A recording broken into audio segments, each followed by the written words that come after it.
Ang sabi naman ng palasyo, Jen, Oh. Malacanang, nako po, sino bang gumawa ng script na yan? Napaka-lousy.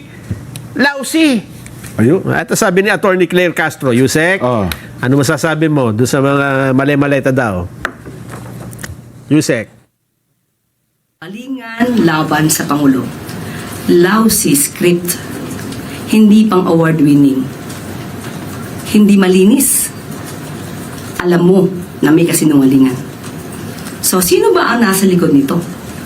Siguro dapat malaman nyo kung sino ba yung may-ari ng sasakyan na siyang sumundo sa kanila matapos ang press briefing or press con nila. So, paulit-ulit na kasinungalingan. Dapat nyo siguro malaman kung sino talaga. Alamin nyo muna. At baka kayo, I believe, hindi kayo magugulat. Same people. Nandiyan ang NBI. Nandiyan ang PNP. Dapat malaman nila to. Obligasyon nila na kasuhan ang mga nagpapakalat ng fake news. Dapat pa ba silang utusan? Hindi po. Obligasyon ng NBI, PNP, DOJ.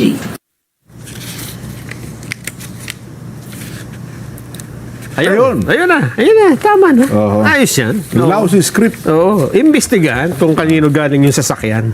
Ang nagsundo doon sa mga ano. Oo, pagkatapos Ayun. ng... So yun ang abangan natin ngayon. Oo.